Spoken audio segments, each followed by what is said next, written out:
Good evening. I am Anthony Ibarra, and my project is on the relationship between rap lyrics and low income communities, and how lyrics incorporate knowledge on race, depression, and identity issues in the hood. I am a fourth year anthropology major at the University of California, Riverside. I was born and raised in Compton, California, and I grew up listening to rap music throughout my entire youth. And I was a big fan of the genre just because of the beautiful beats and the stellar delivery done by some of these artists. However, once I uh, came to UCR, I started to realize some of these rap artists are actually have been teaching the community through their lyrics about themes such as race in America, depression, and identity. The people that I was interested in interviewing were black and brown folks that were raised in low income communities. Because of COVID 19 restrictions, I was not able to interview a specific community or and observe them. I had to interview friends from college and from my hometown. My participants were involved were Chris, an Afro Latino who grew up in the Riverside, San Diego area, Carl, a Latino from Compton, and Oliver, a black male from Oakland.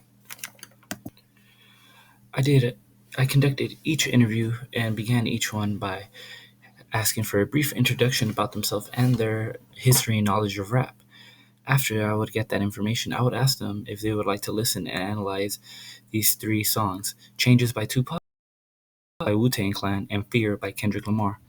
While they listened and analyzed each song, I reminded them to connect the lyrics to the three themes of race, depression, and identity. At the end of the conversation, I would ask them if they believed that these three songs did a good job in portraying the life of one in a black and brown low income community. Sadly, I was only able to conduct one in person interview, and it was only because he was my housemate. And the other two interviews were done through Zoom, and I felt that my best interview came from when I had my interview with Chris, because he was an in person interview. And the reason so was because we listened to songs together at the same time with clear audio. He had his own book where he was writing down his favorite lyrics, and it felt more interactive. That doesn't mean that my two interviews over Zoom weren't where they didn't give me amazing perspectives. They just lacked intimacy with the project. Here are some of a preview of some of the lyrics we talked about in my interviews. And in the Cream song by Wu-Tang Clan, we talked about the acronym CREAM, which stands for Cash Ruled Everything Around Me. And we talked about the issues on how like very many low-income communities face struggle with money and how that's always like a burden on them. And then a young buck selling drugs and such, whoever had much, trying to get a clutch of what I cannot touch. We talk about how many people in low income communities have to fight and have to do some illegal things just to get money to survive. And then we end up talking about depression and how through the lyric on though I don't know why I chose to smoke cess, I guess that's the time when I'm not depressed. And we talk about how many people in low income communities use drugs as a and alcohol as a coping mechanism with their depression, and other conversations stemmed about how low income communities don't really talk about these issues. Then we moved on to Changes by Tupac. And the first lyric, I'm tired of being poor and even worse, I'm black. My stomach hurts, so I'm looking for a purse to snatch. We talk about how like how poverty and just being a person of color, specifically a black man in America, is so much harder than being a poor white person in America. Then we also talk about how the incarceration rates are really high and they're all filled with blacks, as Tupac said. And then we also discuss issues on how there's so much poverty in these low income communities, but they, instead of having a war on the poverty, they have a war on drugs so they can start arresting people from our communities, and stuff like that stemmed in those conversations. The last song we talked about was Fear by Kendrick Lamar, and we discussed issues on identity, about how like all three of my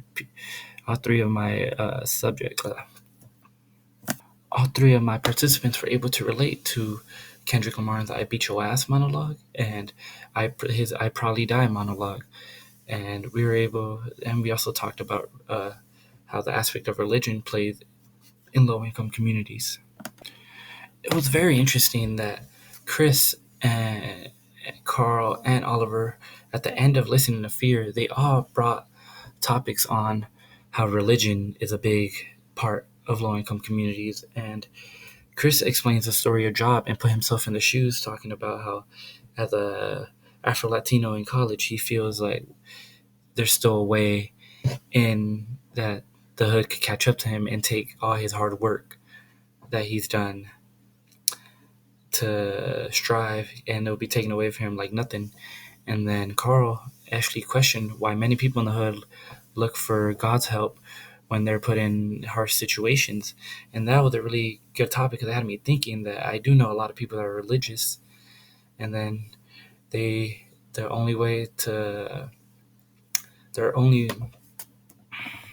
the only chance for hope is to look toward a spiritual person like God.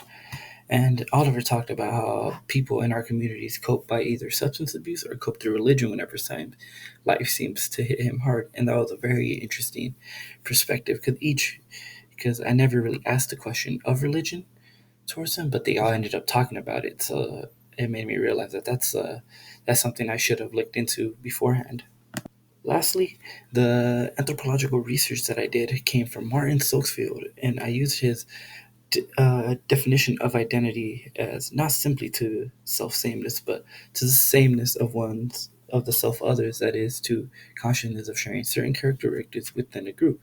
And I thought it was really interesting because I felt that throughout all my conversations, even though each one of my participants grew up in different areas, they all had a similar mindset, a similar identity that they had that they would put with growing up in a low income community. Lastly, I wish I was able to find more scholarly articles about low income communities and rap, and specifically on depression and race, because I was only really able to find identity. And I wish I was able to do all my interviews in person. And I really found it very interesting of the religious aspect that came out of this study. And at the end, all my participants believed that rap songs did a great job in teaching them about uncomfortable conversations like depression, the harsh reality about racism in America, and present a great representation on how one from a low income community sees their identity and have a similar one.